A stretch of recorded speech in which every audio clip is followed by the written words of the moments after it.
you definitely want a partner that brings something to the table that's not redundant to your own skill set. Like bring something complementary skill. Definitely something complementary. I mean, I think that's first and foremost. Certainly somebody that you think will be in it for the long haul. It's always hard to tell, but of course, when you're dating someone, you hope that's the case. So yeah, would you marry that person? Yeah, exactly. If not, do not start a business with them. Yeah, it's certainly like a marriage, no matter, I guess, whatever the dynamic is, because you're really getting involved and hopefully for a long time. And you want to be aligned, but different enough that you're complementing each other. Yeah. You know, they say women shouldn't be bossy. We're out here reclaiming that word. What's so wrong with being the boss? Bossy. Welcome back to Bossy. Today we are talking about doing business with someone that you are romantically involved with. With your partner. Which is so fun. And who better to talk about doing business with your partner than Trey and Ashleigh Lockerbie, the married founders of Better Booch. Yes, they are multi-hyphenate entrepreneurs. Trey is a Grammy Award-winning songwriter, a #1 podcast co-host, and CNBC contributor. So I actually know Trey from like the money world, the personal finance world. That's how we met. And Ashleigh is a former backup singer for Rihanna and Selena Gomez, which is just wild. You guys are cool. Yeah, way cooler than us. And was named the female founder to watch by the Female Quotient. So they're advocates for gut health as a cornerstone of mental health, which is a totally wild like brain-gut connection thing that I've actually been learning about more too. And they have a documentary coming out soon called Gut Check. So their business, Better Booch, it's won several awards. It's considered like one of the coolest companies to work for by Business Insider. And so they're joining us today on the fun, funky, metaphoric couch to talk about what it's like to run a business together. The virtual couch. Hi, guys. Virtual couch. Hi, and we're so sad that we're not there with you in person, but I'm so glad we got to join you at least over the internet. Yeah. So I want to start with the conversation about Rihanna and Selena Gomez, though, like just quickly, because we talk a lot about confidence on our show. And I think when we think about those two ladies, they've got just like really cool confidence styles. And so I am curious, Ashleigh, like what you have like picked up with, even if it's just like energy vibes of how someone presents themselves from like being around celebrities like that and working with Rihanna and Selena Gomez. Oh my gosh. So much, first of all. And I mean, what a great experience that was to be able to kind of see firsthand how those types of people operate and sort of how that whole machine around those people operates as well. I always say, like, I never, you know how sometimes in the press it comes out like, oh, J-Lo showed up with a 30-person entourage and this, that, and the other. And I'm like, no, that's literally how many people it takes to be that productive. So I never fault those people for that. But yeah, I remember watching we were at a pre-Grammy party and we like went over together. We got ready and went over together and she was like, okay, and we were about to walk in. She's like, okay, I'm going to be a minute. And then she walked in, she stood up really tall, like amazing, impeccable posture. And just worked the room. And I was like, oh, wow. And she was so young at that time. She was 21, I think. Wait, what do you mean worked the room? Sorry? What do you mean worked the room? She just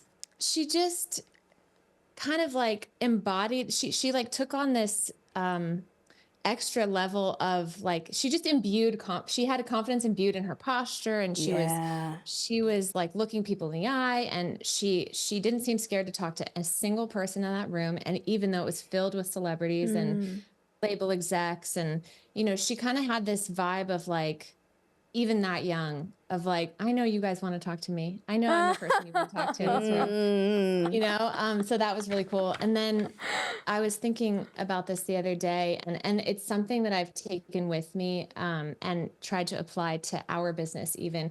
And that is, I remember this moment we were sitting backstage before a show, before a live performance. And she was playing some new music that she was working on for me. And we were talking about like, she was playing the new music and then she was talking about the whole vibe around it, like her look that was going to be, she was going to change up her look. She was going to. And who was this who was telling you this, by the way? This was Rihanna. Rihanna was telling you this. Okay. Yeah. So it was like during the rated R era, I would say. So it was like, That's a good one. We were promoting like Rude Boy and So Hard, and sort of like these songs that were really like, her look was very dark and like kind of rocker-esque. Yes. And she was like, I'm going to change it completely for the next album. The next album was Loud. And the cover of that album, if you remember, was her in like a soft pink, almost like a tutu type of thing. And she was like, I need a 180 because all these other artists are now trying to do the like hard rocker thing. Yeah. They're trying to go like gothy, dark, sharp edges in their styling and everything. And so I need to do what everybody's not doing. Zig when they zag. I love a zig when everybody else zags, so that's great. Yeah. And you've taken that with you, and like that's kind of been a cornerstone like moment that you'll reference now in business, Ashley. Oh, absolutely. Absolutely. I mean, if you're trying to do something that everyone or like even one other person has already done, you're already too late, because the cycle of time that it takes to develop an idea and to get it out into the world, if you're working on it now when someone else already has it out there, you're going to be 6 months behind. Yeah. So, so that's like something that I was like, oh, that's really interesting. And so cool that she had the foresight to think that way as such a young person. Yeah. Because it could be so easy to just really want to fit in at that age. Yeah, I think that's been a theme for us too. And Katie, because of our background, I'll share it. That Ray Dalio quote where he says, you have to be contrarian. It's important to be contrarian, but you have to be contrarian and be right. Not a lot of people think about the second half of that comment, but I think Rihanna, to her credit, was contrarian a lot and also right. She was also like a trendsetter, knew where the puck was going. The thing about being, and that's kind of like Ash. The thing about being contrarian and right is like you don't know if you're right until after you try being contrarian. So you just have to get reps of being contrarian to like see if you're right. Interesting. Yeah. Okay. So you guys work together. And one of the things that we're talking about are like the pros and cons of working together as partners in that experience. So I would love to hear like one pro, we'll start with that, from you guys about like working together, working with your partner in business. Well, I mean, to be honest, the pro and con I would share are kind of hand in hand, where I always say we share the ups and the downs. So that's something that I think is uncommon when you are not working with your spouse, because they're not as involved, in whatever you're dealing with. Yeah. So they can be a support system.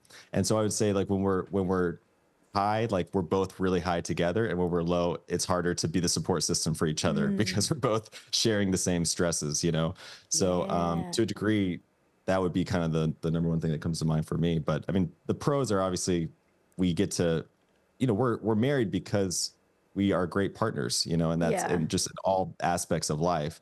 And so to be able to share the creative process of this business together, which is, we kind of do that outside of business too, with writing music and other things. So to us, it's pretty natural to just continue to bring that creative process together to anything we're doing. What does it look like? Go ahead. I'll have a question for you.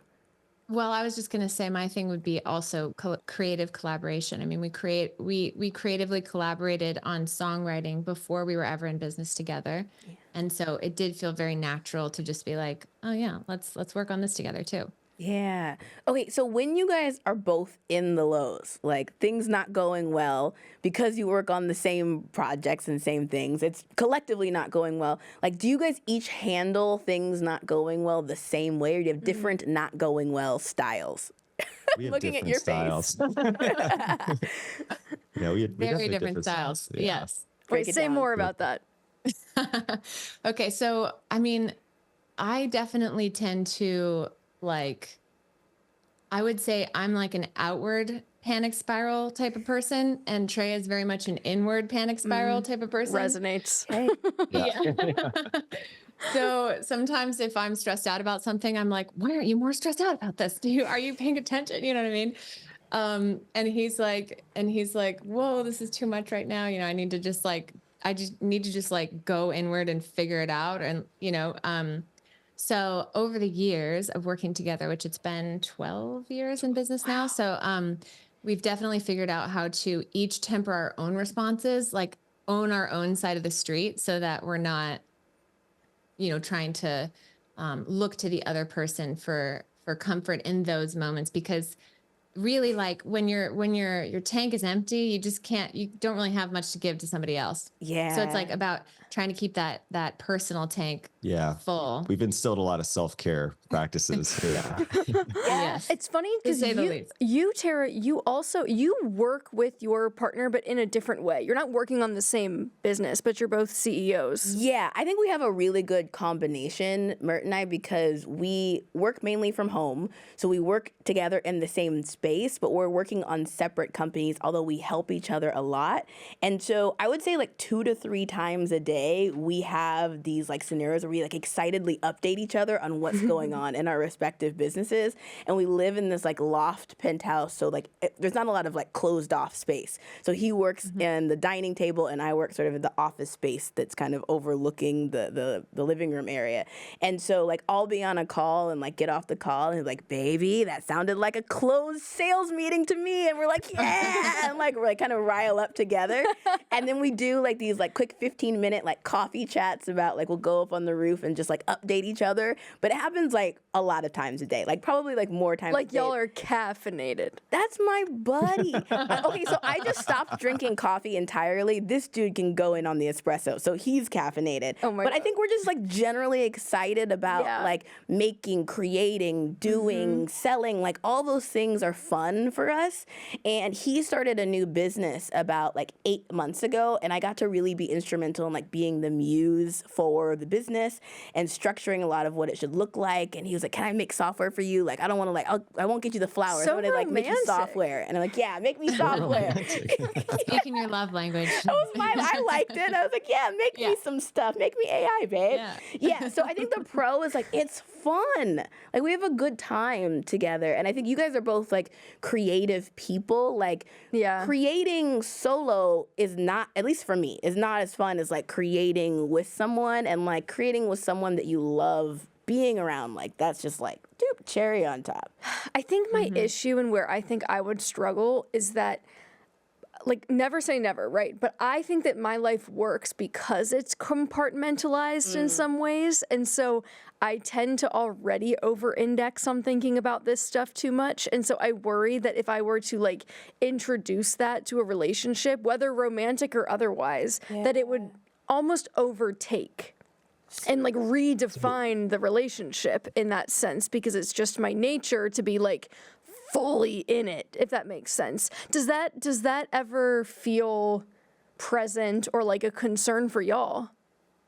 Absolutely. And so we've had to be very mindful of setting those boundaries. So one thing we set up was no work talk after 7 p.m. We kind of have over the years established that anything that happens after 7, which is usually about the time we put our 2 boys down to sleep, you know, if we get into work talk at that point, you know, we're not going to be going to bed anytime soon. It's like we get riled up again, like thinking about all the things that could be possibilities, good or bad. And so that's just one rule of thumb we put in place that's been very effective for us. I like it. A strict cutoff. Yeah. Yeah. A super strict cutoff, and really being disciplined about that is like important. And then also super defined roles so that we're not really like working together on the same thing all day long. That's big. And then we still actually have like other things to talk about when we're coming together to update each other. We can be like, okay, well, I'm winning over here and you're doing this over here. It's like, yeah. So that way we're not both trying to whack the same molds at the same time. What are the separate roles that you guys have? So over the years, we kind of established that Ash is handling what I say the fun stuff. She does the branding, the marketing, the creative kind of content we put out. She's also head of our R&D team. So I'm just like more naturally slanted, as you're probably not surprised by, Katie, like the financial side of things and the operation side of things, like more the numbers. So that's kind of how we've found that it works for us. I want to bridge that gap too, because I think if I'm a listener hearing this and I don't know the Lockerbies and I'm like, wait, Grammys and songs and Rihanna, and like Better What do they do? Booch, What's the business? Yeah. Better Booch is a kombucha brand. And Trey sent me some after we first met on his podcast, or after, I don't remember how that happened.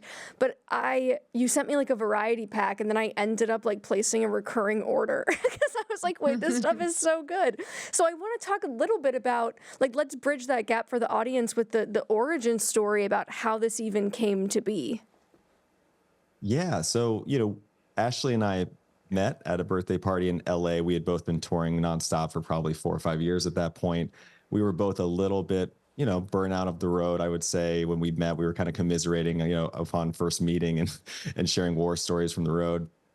And we started dating and falling in love. And, when that tends to happen, you don't want to be gone all the time. You want to be in town. So we were kind of already, I think, open-minded to, okay, how could we make this work? And my sister Brittany called me one day. She told me that she had been diagnosed with breast cancer. It was totally out of the blue. She was 24. There was no gene, no history, just totally out of the blue. And so that really rocked us, and I think kind of put a lot in perspective for us. Made it even more of a priority to want to be closer to home, closer to family, maybe off the road a little bit more. And then over time, it wasn't right away, but over time, my sister, she was adamant we drink kombucha. She said it was the only thing making her feel better through her treatments, which now makes a lot of sense given the research that's been coming out lately. But back then, it was sort of anecdotal, and we started trying it ourselves.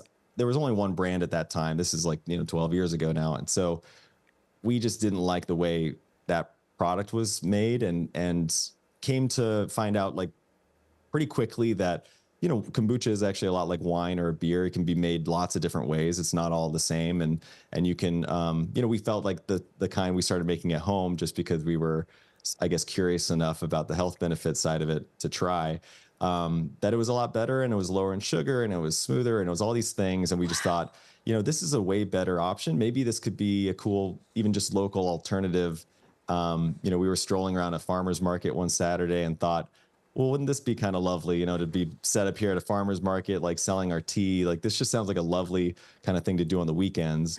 And maybe we could, be more discerning about when we have to go on the road. If we had a little, like a side hustle, to bring us some income. And that's how it started. We started at farmers markets, and it would just sell out week after week after week. And we had to come to those forks in the road, I would say, where we had to be like, okay, are we actually really doing this or not? And so it kind of just slowly, brought us into the business full time, and we kind of ran with it. So what's the sit down conversation that you guys have about like going into this, either at the beginning and trying it, or going into it full time? Because most people, maybe they have that conversation with a co-founder that is not their partner, or they have that conversation solo with themselves, but not necessarily like with their partner. And so like, walk us through that conversation and like the decisions around saying, yes, we're going to pursue this business idea. Mm-hmm. Well, that's a conversation that we have continued to have. It was definitely not just a one-time thing, but the first time I remember having that conversation was, we had been making, so anytime you're selling any type of consumable product, you have to make it in a commercially licensed kitchen. Yeah. And so we had been renting this commercial kitchen by the hour, and the cheapest hours were in the middle of the night. So we were renting the middle of the night hours and brewing and bottling this kombucha from like 11 p.m. to 5 a.m. Do what you got to do. Yeah, we were already nocturnal musicians, so it wasn't just we're up. We're up already. Traded the stage for the kitchen, I guess. Yeah. So we were like, okay, we're basically paying, and we were in there only one day a week at first, and then we were in there 2 and 3 days a week, and it got to the point where we were paying more by the hour for this commercial kitchen than we would be paying in rent if we were to just have our own building. Oh, wow. And so that was the first time that we were like, okay, do we want to commit to this? Because we had to sign a 2-year lease. We were like, for 2 years, oh my God, what could happen in 2 years? We don't know. Forever, yeah. It felt like the longest time. And so, that first time was committing to that building and leasing that building for 2 years. And that came with it. We had to build it out. And so that came with it a monetary commitment as well. We used our savings from tour and put it into that building. So that was like the first time that we were really like, let's go. Did you both agree? I think so. Yeah. It was an easy absolutely. convo. Yeah. Yeah. I think, we looked at each other, we had the heart to heart, or the come to Jesus kind of moment where we're like, okay, are we both in this? Do we both want to do this?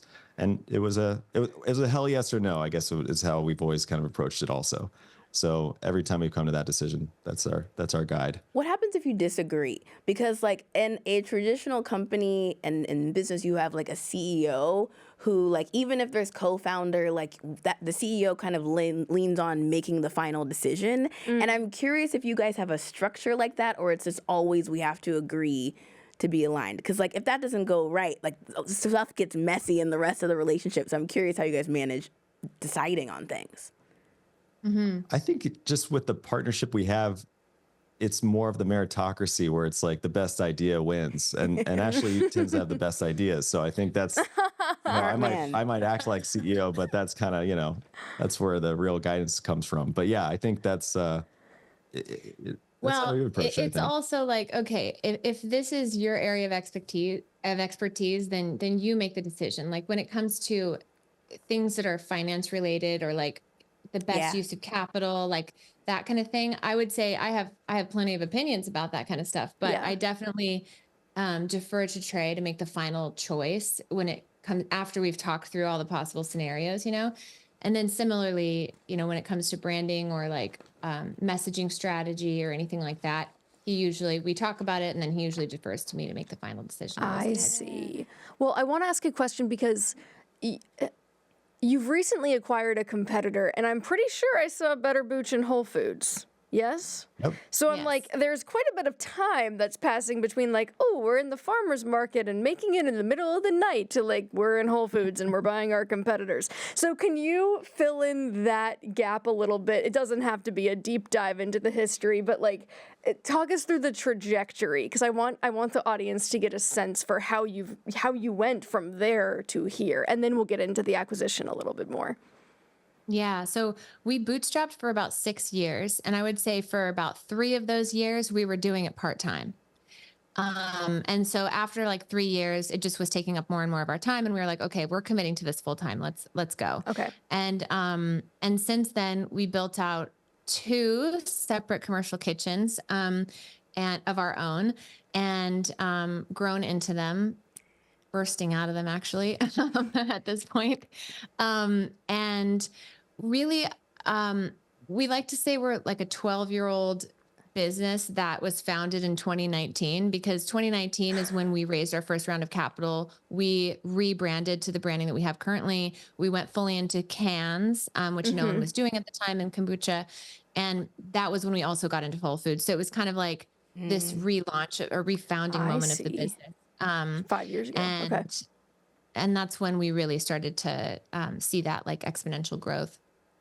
And then, and so since then we've been able to hire, with that capital, we were able to hire a really great sales team with relationships and bring on a team of brokers that could get us into all of the big meetings and make partnerships with various distributors in different markets and sort of like really grow the business more strategically, rather than like Trey delivering hundreds of cases a day out of our minivan.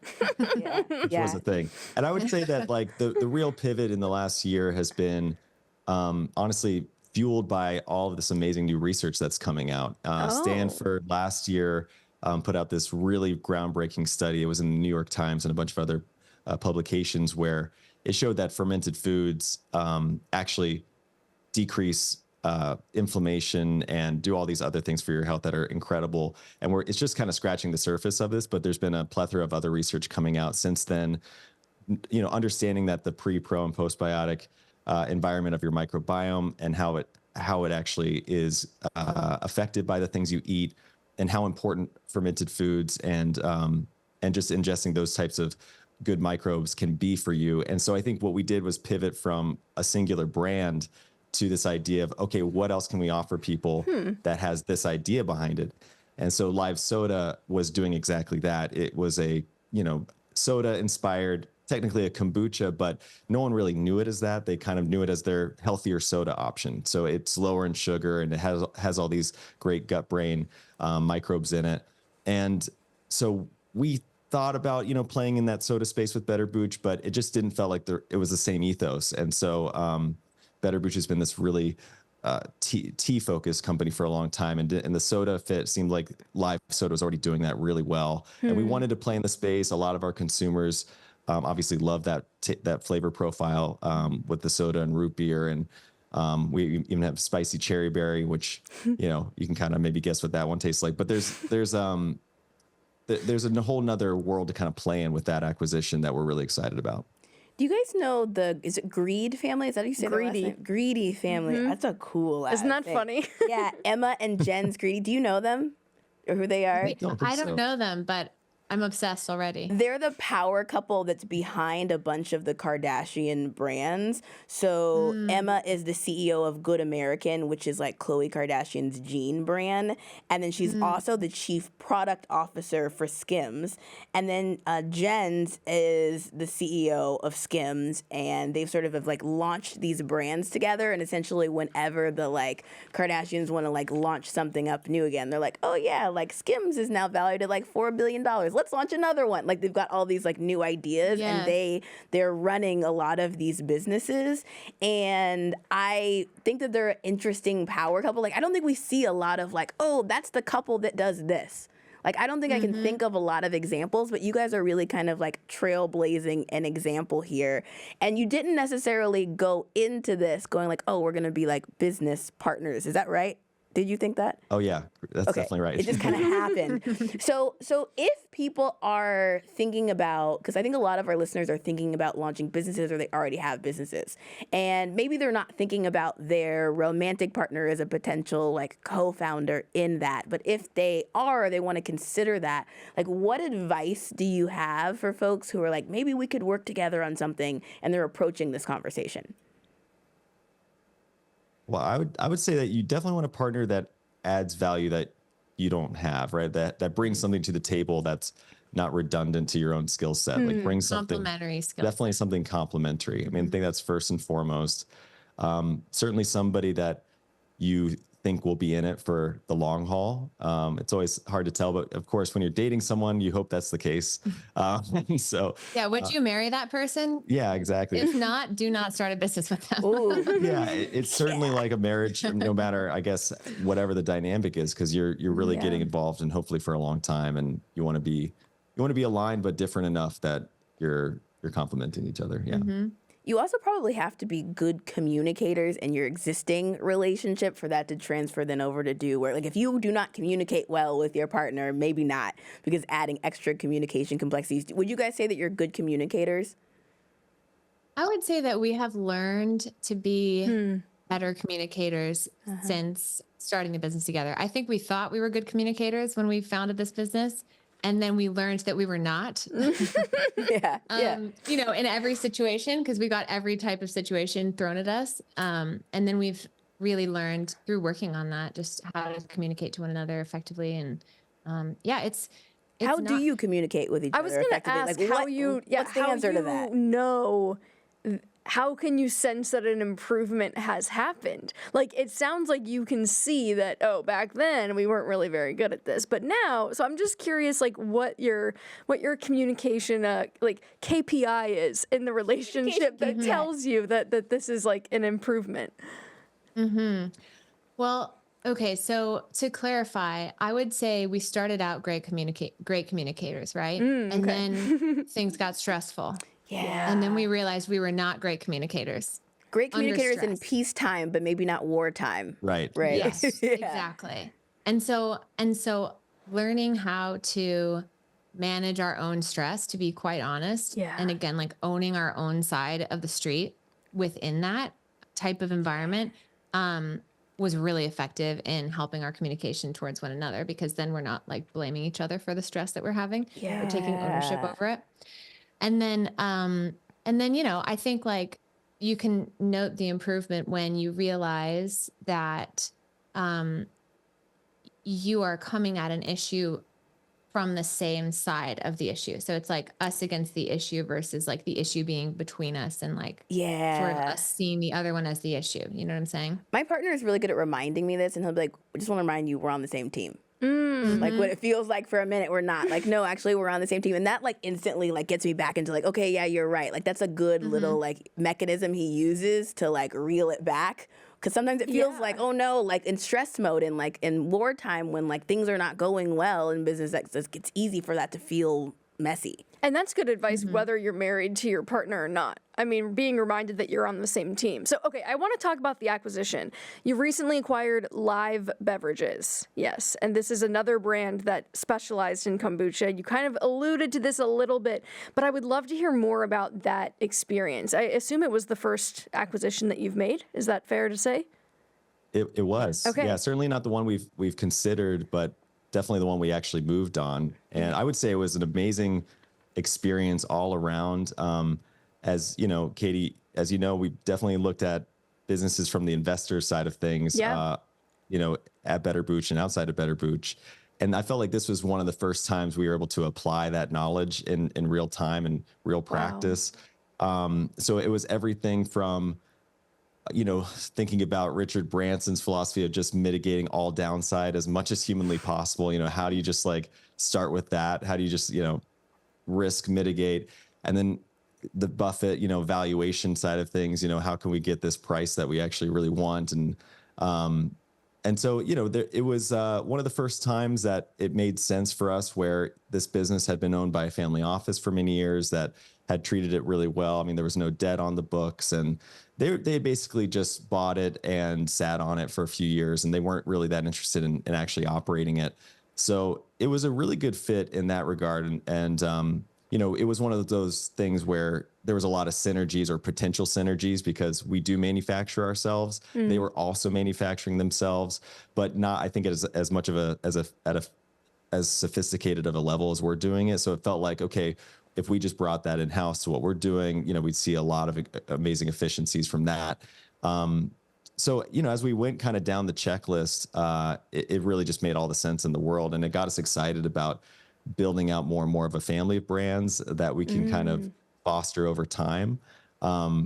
So yeah, I would say that it's probably something we're interested in doing again, and probably something that we're, you know, I think we're open to having a small book of brands that are maybe providing the customer something different than each other, but kind of work together synergistically as well.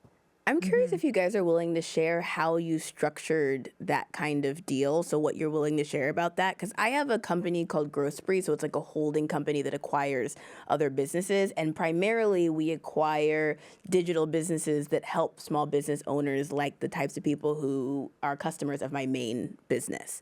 And so there's kind of like an ecosystem. And I sort of hear you talking about that kind of strategy kind of coming into play. And so I'm curious, like, is that the strategy that you're thinking of? Like, you have one business already, you have other business you acquire that sort of help each other. There's kind of an ecosystem there. And also, if you can say a little bit about how you structured the deal, that'd be useful. Yeah, I think that's right on. I think you definitely want to find opportunities that are very, you know, I think open or amenable to more synergies. The brands and companies work better off each other than independently. So, you know, we structured it through a stock acquisition. So it was basically acquiring the brand assets of the company through using stock in Better Booch. And so that was the exchange. And I think that's an interesting one because I don't think a lot of people know that you can do that kind of thing. You have to buy the stock of the entire business. But, you know, we left the liabilities behind. We took on the things that, like the IP and the recipes and the logos and all the brand assets is what we essentially ultimately acquired. And that was a cool way to do it also because it brought the family office, you know, onto our cap table. They became partners. So there was definitely that moment of getting it back on the same side of the table, you know, as we closed the deal. Oh my gosh. So yeah, that's an interesting dynamic in and of itself, you know, to go from kind of the negotiation table to flipping it. But yeah, I would say that was one of many ways you could structure it, but for us, that was the way that made the most sense. Did you do everything up front, or were there sort of like payment periods over time? Like I know I've structured deals where like it's not everything that I'm paying all up front, it's amount over time. You're saying you paid for their stock, or you're saying that like you gave them stock as the payment? Yeah, we gave them stock in Better Booch in exchange for the brand assets. Great. Of the company. And so do you create some sort of like vesting schedule over time, or does everything happen at once? They get all the stock at once? You certainly can. I think for us, it was definitely an evolution of the deal as we went through it. I mean, at one point, their lease came up where they were operating. They weren't interested in renewing it.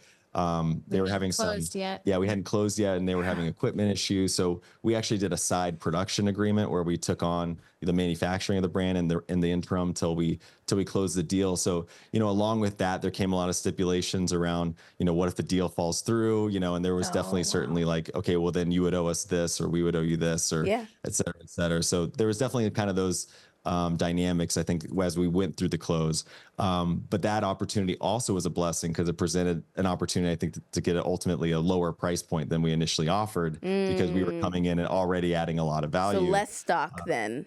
Yeah, exactly. So, because of that felt like the right kind of deal to come down to in the close. And, after we closed, that was kind of it. So is it correct that you're saying that you didn't need to have a bunch of cash up front then to do this? Correct. Because a lot of people think you do. There's attorney's fees and things like that. But and there was the working capital of getting the brand kind of up and running in-house on our side. But no, it wasn't like, investing off a huge balance sheet and needing to eat up a lot of cash. That's really important, I think, for people to hear, because I think most people, if they think, oh, we're going to operate as a power couple and we're going to like buy a business, but we have to have millions of dollars just laying around, like ready to buy a business. And you guys have been really smart about strategically doing this so you don't have to then dump a bunch of, there were some costs, of course, of like the things you mentioned, but you didn't have to have a ton of money just to do the acquisition. That's super smart. And Trey, you are a finance guy, right? I'm curious, even just practically speaking, this type of deal is new to me. How did you even learn that this was something that was an option on the table? Yeah, I've certainly studied the Buffett strategy where he's one of the more creative investors out there who's always coming up with ways to have little downside, lots of upside.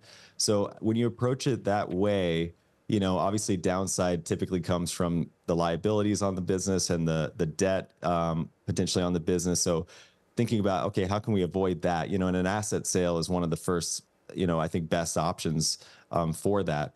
But I would say that there's so many other ways to do it, to your point, Tara, about like long-term winning together also that maybe folks don't think enough about, where it doesn't also even have to be the one-time one and done deal we sign and close.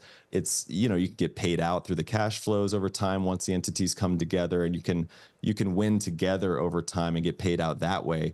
And I think that's an important thing we were considering at one point as well.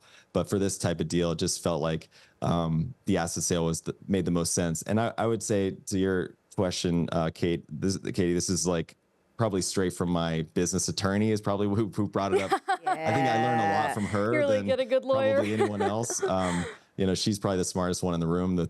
She's got a law degree and an MBA, so she advises us a lot on this kind of stuff. Okay. I think that really like makes or breaks my experience of someone's ability to do these sorts of deals. Like I think myself, my friends that I have who've done successful deals like this, like for me, it was my business manager who pretty much was like, hey, you go find things that you're interested in and I'll make the deal structure a structure that works. Like someone who specializes in creative deals. Creative deal making and thinking, which is very different than maybe like your traditional accountant or your traditional finance person who's a rule follower. They like a good, clear rule, but like of course you want to follow rules, but you want to be creative about how you follow rules. And like the way you guys structured this, I think to most people, that's a really like, oh, I didn't even know you could do that. You can only buy the assets of, so first of all, that's like a whole playbook here, right? You start a company first that has value that people are interested in being part of, such that you can then say, hey, I want to acquire your business and I'm going to give you stock in this cool thing that we've built that has value.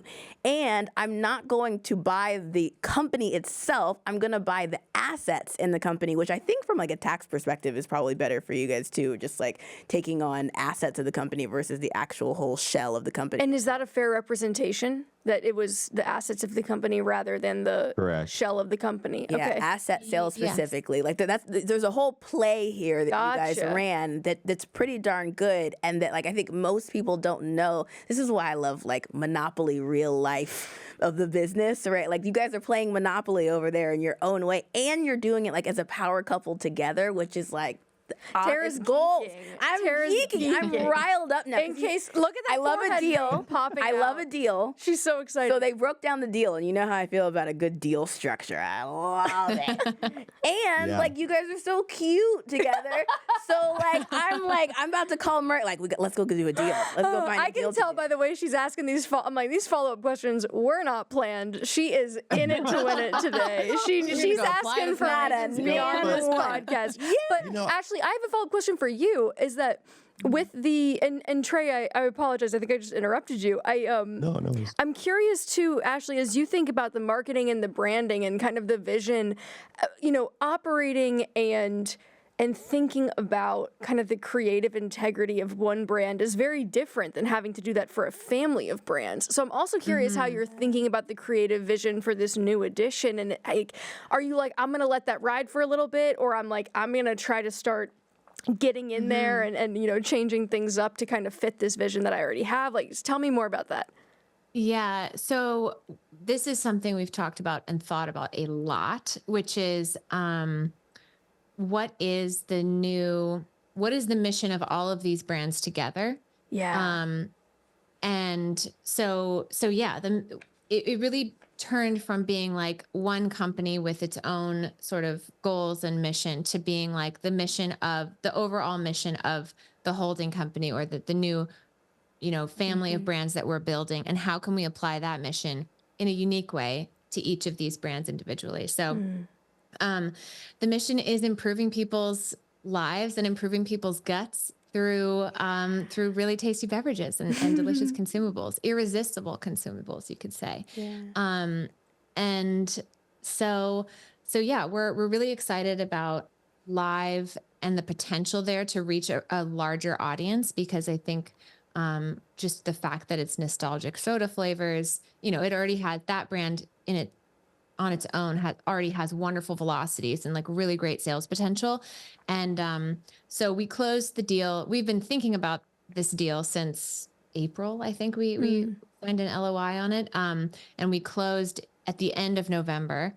And so since we've officially closed, we've engaged a new a branding agency, and we're about to kick off a rebrand for Live. Cool. To make it feel more cohesive to what the mission is and to what sort of like we're doing with Better Booch and our other brands, Cha, sparkling tea. I would say too, we have two young boys. I mean, Ash and I grew up drinking soda, and we're much more mindful, of course, of what our boys are drinking. And so to have the idea of like building out a soda company that is something they'll want to drink and be proud of, and we feel good about them drinking, and just seeing the future of soda and it going that direction, I think gets us really excited about that brand and what that, where that one lives.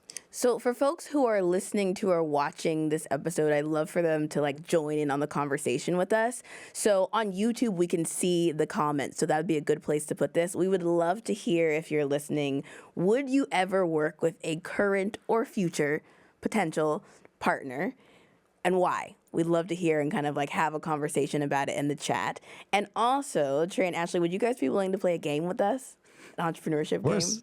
Sure, yeah. Okay, have you ever heard of, I feel so silly. Have you ever heard of the game F, Marry, Kill? Oh, sure. Oh, yes, Okay. yes. Well, we play an entrepreneurship version of this game called Invest, Compete, Acquire. Okay, so basically the concept is, would you invest your money in this company's future? Would you acquire them? Or would you say, I like what you're doing, but I think I can do it better, so I'm actually going to compete with you? Okay. Love it. All Great right, game. great. We're all going to play. Okay. So your choices are Athletic Greens, which I'm sure you're familiar, but for the audience, Athletic Greens Health and Wellness Company. If you listen to podcasts, you know about Athletic Greens because they are all up in that podcast advertising world. They sell basically a green powder. It contains 75 vitamins and minerals. You stir it into your water, you drink it. It improves your health. Tim Ferriss loves it famously. Established in 2010, valued at $1.2 billion, and they've been growing really fast. Okay. Then there's Poppi, your other option, Poppi, the modern soda. Fruit juice, prebiotic apple cider vinegar, low sugar drink, kind of some of the things that we've been talking about today. They have been a really big hit on TikTok, so they have a lot of momentum with the youths, Gen Z. At least that's what that means to me. And in 2023, they passed $100 million in sales. And your final choice is Athletic Brewing, a non-alcoholic beer company. I drink like 3 of these a day because I don't drink alcohol. So they were listed as one of Time's most influential companies in 2022. They sold more than 100,000 barrels. I think 1,000 of those went to my house. And as of March 2023, they were valued at $500 million. And they have a goal of becoming a billion-dollar business. So Athletic Greens, Poppi, Athletic Brewing. Tara, you go first. Invest, compete, acquire. Okay, this is hard. I think, and the reason it's hard for me, by the way, is like I particularly love digital businesses, and so like all these businesses that make a thing, I'm like, how does that even work? I don't know. Like, I don't know how to make a physical thing. Okay, so I'm gonna go with it. My first answer is invest on Athletic Greens. Okay. I like making something that is like a powdered format. I feel like it's like easy to move around and transport versus like liquid, which like is hard. So I'm gonna go with that one for my invest strategy, but I also have like very limited information on just like physical products. I want to hear Trey and Ashleigh's answer because you guys like make a physical thing. So like how would you give your answers here? Yeah, it's hard to make a physical thing. I would love to know more about digital businesses myself. We'll talk after this. Yeah. I personally would acquire. Should we do invest first? Invest, whatever compete, order acquire. you want to go in. Okay, so I'm going to invest in Athletic Brewing. Okay. Why? Yeah, we have met the founder. He's great. Trey has actually toured their manufacturing facility. Give them my love. In Connecticut. So we have the inside scoop on this one. I would invest in it. That's good because like you want to invest in a company where you know the founder, you trust the founder. You're like, okay, that's good leadership. So okay, I like that thinking on that. Okay. Definitely compete with Poppi. Yeah. Because I think we're already doing it better. No, shots fired. She said fighting words. We're already doing it better. That's okay. I like that. Say it with your chest. Like that confidence. That's a woman that hangs out with Rihanna. Rihanna confidence. We're already doing it better. Yep. Let me show you what I'm working on next. I know you want to talk to me. I absolutely respect the brand that they've built, but I personally believe that what we're doing is way more effective than what they're doing. So I would have to acquire AG1 because I think that's just an incredible brand. They've done an amazing job. And, once I have how many billion dollars in stock, I'll offer them 1.2. Hey, I'm actually curious too, because I also know very little about consumables. Is Tara's like theory here that packaging and distributing and selling like a powder versus a liquid? I mean, that sounds to me instinctual. I'm like, yeah, like that makes sense. Would you all agree with that? Is that Definitely. a good path? Absolutely. Okay. Yeah, it's shelf stable. You don't have to use ice packs. It's a much lighter package to ship than a 12-pack of kombucha, as it were. So yeah, I definitely am aligned with that. So we're going to wrap this up momentarily, but I'd love to hear from you guys if there's any last like pieces of advice you have for folks who are thinking about power coupling up and working on something together, whether that's with a romantic partner or not, just like a general partner, and just sort of like going out there and conquering. Like any advice that you have, parting words. And I'd add, I want to know, Trey, if you agree with Ashleigh's assessment of y'all's invest, compete, acquire answer, because y'all are in this together. Do that we first. We were just kind of chatting. We were like, should we be aligned on this? Should we be different? I mean, because I had a slightly reversed. I would acquire Athletic Brewing, especially. I think that one's going to the moon. So if I can pick it up today for even $500 million, I would do that. AG1, I would invest. I don't know as much about the powdered game and where like the longevity of that and how the effectiveness of it even. So I know that they're doing really well and I love the brand. So I would want to kind of be along for the ride as an investor. And then to Ashleigh's point, we're very much aligned on the Poppi thing. Live soda especially is something. It was sort of the original soda. And we think that's going to surprise a lot of people this year. So we'll see. Okay, so what do we do if you guys are not 100% aligned on answers? Is a board meeting? They have to arm wrestle. I mean, yeah, we can. I'm down with acquiring Athletic. I think it's a great company. I was going to invest in it anyway, so yeah, I could acquire it. We also stopped drinking alcohol like you, Katie. So I think that's even yeah, and you know what? Yeah. I know that we want advice for parting words. I'm also just personally curious how much kombucha y'all are drinking in that house. Because it sounds like you're really all about this microbiome, and I'm like, I'm so curious. Are you guys like pack a day people, or how does this work in your own home? I mean, I don't know that I can drink any beverage besides water as a pack of a day, but too many bubbles. But I definitely have at least one a day, if not two, by way of like tasting other batches and things like that. So I usually have one that I pick and I drink out of the can, and probably around one more, just doing random tastings at the office. Okay, love it. I'm the same way, and we actually we developed Cha sparkling iced tea to be sort of the thing that we crush, 5 of, because it's a little bit lighter in body. But yeah, I think having 1 or 2 kombuchas a day is all you need. Yeah, beautiful. And with kombucha and anything that's fermented, it's really more about consistency than like dosage per se. I didn't know that. Because there is a like maximum effective dose. And so beyond that, your body will just flush out whatever it is. That's with supplements or really anything that you eat or drink. So yeah, it's more about consistency, just continuously introducing those good microbes to your gut. Oh my God. Well, one of the things I want to point out that I've learned personally the most from in this conversation is watching how you guys work as a team, even in the conversation. So like when we were talking about like the acquisition deal and like the mechanics of the acquisition deal, like one person stepped up, and when we were talking about other things and more creative design, the other person, and it was kind of natural how you guys did that. And also I loved how as we're playing this game, I got to watch how like you kind of dealt with like, okay, well, we don't agree on this one. And like, I actually even saw there was a moment as we were setting up the game where I think it might've been like, Trey, you like hit the mute button really quickly and you guys had like a quick sidebar conversation. I didn't even notice that. Like they're in sync, they're aligned, they're interested in being a team. They have you know what? Tara's partner is about to get a phone call after this recording, and she's geeked out right now. She's ready. He'll already be watching, and I think like for us, like all content is entrepreneurship content, and Merch might also, if we're watching like a video about the jungle, he's like, go ahead, pause it. Let me tell you what the lion's doing right now and how this is all really about entrepreneurship. So we view like there's an entrepreneurship lesson in everything. I'm watching you guys have this conversation, and for me, there's like a power couple working in teams lesson just in the if you're not watching this, I actually recommend you watch this episode because there's nonverbal dynamic too, and how you guys work together, which is really beautiful. You've built that.